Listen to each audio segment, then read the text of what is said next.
miles from the Dayton airspace, the Class C airspace. It's only a few miles away, but the way you stay clean there are some very, very prominent towers, radio towers, probably about a half a dozen. Just stay this side of the towers and you'll be clean the airspace. The airspace actually is beyond the towers. Up in Springfield is Class D. It's very active. They'll be open Monday to Friday, I think till about 5 o'clock in the afternoon.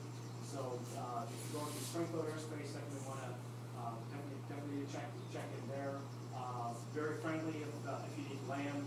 They may give you some instructions to land and turn a taxiway, whatever, but very, very friendly, and there's an active National Guard operation going on there.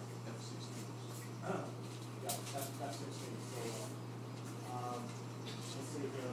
Continuing on around the Columbus airspace, we have some casts that will go up close to that, but generally speaking, Columbus airspace should not be a factor. Continuing on, there's questions about the MOAs. Very little activity actually down in the MOAs. We don't actually we fly through there all the time. Very rarely we see any traffic in there. The operation out of Springfield is they have no occasion they fly through there, but they're typically low level, and it's never been an issue with us flying over MOAs. So MOAs not an issue. Let's see here. Any other questions about airspace? Right, Patterson Air Force Base is flying C5s. Okay, You won't miss them. Yeah, I was going to miss us. Right. Just to be clear, we can fly under the wedding cake of Class B. Right. We cannot fly over a Class C. You cannot fly over a Class B or C. You can fly under the edge of the wedding cake on either a Class B or C. But remember that you always have to be 500 feet below any sort of restricted airspace. So basically, if the shelf of the wedding cake is 4,000 feet, you've got to be 3,500 feet or below. You've got to be 500 feet below. 500 feet is our sort of. That's the rules. Practically speaking, straight Class C and D is a hard stop, and just don't go there unless there's an airport you're actually going with. And again, there shouldn't be passing that tangle up. Any other questions on airspace? All right, Linda. That's all right. Okay. Hank Dixon, going to tell you about safety finishes. The safety finish is in the rules. I think this club here, the Sports Class National, is probably the only club that's ever been used. But it came up because of a pop-up severe thunderstorm. And I can tell you the thunderstorm was exceptionally severe here. And our house 5 miles away, it looked like nothing was going on either. It was that isolated itself. Just to briefly review the safety finish, I'd say the way we've seen the weather, there's a significant possibility it may be called. I know the CD is aware of its benefits and what it can do for us. The CD can declare a safety finish when the field conditions are judged to be not safe to continue back in order to complete the task. The CD makes that judgment. The CD announces it on 123.3. And at that point, the safety finish is in place until the CD chooses to take the safety finish off. CD occasionally can do that. In all likelihood, that probably would not happen. In the event that the safety finish is called, you no longer have to come back here in order to get a finish. You can then fly to a radius, a distance of 5 miles from the specified finish point on your task sheet.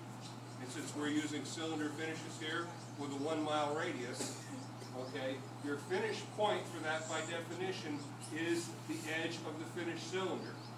And that finish point for purposes of definition of altitude is 500 feet. In order to get a safety finish and be scored as a speed finisher, you must finish at a height that is more than 200 feet per mile from that safety finish point. So as soon as you get within the 5 mile distance and you're 1,000 feet above the safety finish height, which will be 500 feet, so 1,500 feet above ground, which, by the way, the finish will be an MSL, so remember that also. You get a safety finish, you can then orbit, you can fly around, you can do whatever you want, you can go someplace and land, you're safe. Do not feel you have to come back to your land. The whole purpose of the safety finish is to give you the option of not flying back into the storm and scaring yourself silly. That's it about safety finish. Any questions? It's the 800 feet, 200 feet per mile. It's 4 miles further than the original cylinder. Okay, so we're going from, so 500 to So 13. the definition of 5 from the center, is that what we're talking about? Okay, so it's 5 in the center, so I misspoke, so, yes. We added some diagrams to the appendix of the rules this year. They're very good. Yeah, it makes it easy to understand. If you haven't looked at the diagrams, the rules are online. Of course, you're intimately familiar with the rules. If you want to look at those diagrams in the appendix, it makes it crystal clear what this is all about. And remember too, that when the safety finish is in effect, the regular finish is also special. So you don't have to use it. It's just an option. You can come back here and land if you want. And if you use the safety finish, your 1 minute per mile that you didn't fly is added to your flight. So there is a cost associated with using it, but it's just a small. So today it would have picked up our average by quite a bit. Yeah, we added a lot to your figure. We're assuming that you're going to fly 60 miles an hour on your final glide, which today would have been optimistic. Okay. Make sure 123.3 is when pilots are using each other. Make sure your crews know that they don't call you, you call them on 123.5. And that's where they should be answering you if they're check-ins or whatever. One thing to remember is the retrieve desk. Many people now have GPS, their crew gets their spot or an email or whatever. You still need to check out with the retrieve desk so that we can keep track of you. And the way we're doing this is you check out the retrieve desk. I've gone to get John. I know where I'm going. I've got his lats and longs. I've got my GPS. I'm all set. If you leave here, say 4 o'clock, 4:30, and by 6 o'clock you haven't found me, and you might be thinking you're getting lost, give us a call. We're not going to normally stay and wait for everybody to connect with us. That's not the way to do it. But if you're not finding him and it's getting late, give us a call before we close up at 7:30. We like to know everybody's at least on their way, settled. But when you go out to retrieve somebody and you have gone down a road that's not making sense, pull over with your cell phone and give us a call, and we'll try to make it make sense to you. I don't want somebody that doesn't call us and we think they're fine and find out at 9 o'clock they were still driving in circles lost. So if you get lost at all, don't hesitate to give us a call as soon as you think you're lost. Otherwise, we're going to assume we're going to find you and you'll be back here tomorrow. And tomorrow morning we'll grid again. The other thing that you need to do is if you go like to the grocery or something during the day, just check out with the retrieve desk so they know where you are.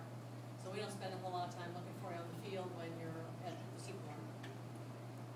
Jumpers, we do have jumpers active, but it's not with any regularity, so we can't tell you they have jump Monday through Thursday only or whatever. They tend to run a jump load of parachuters whenever they have enough kids to show up to do it. They do it at Warren County and at Richmond. And it's, like I said, it's very irregular, so just watch out for them. They know that we're flying these 2 weeks more than normal, but their business is that when 20 guys come in, they go up. What about Xenia? Xenia doesn't seem to be active right now. The cleaning crews come through and they've asked that everybody please clean up the showers and keep large bottles of stuff out of the showers and towels out of the showers. It gives them more move out of the way when they come through to do their big cleanup every 2 or 3 days. So if you can keep the area cleaned out for them, it makes their job a lot easier, and then you won't lose things either. John, you want to talk about water? Or if you watered out? Water is actually in pretty good control. I think what you should do is walk around right now. That is our weakest one. We just got that, and frankly, we want to drain it and clean it before we make you use it. Is what's going on with that one. But the point is you'll find about 4 or 5 hoses down that way. And if you look for the one that goes to our little pump house, that will by far have the best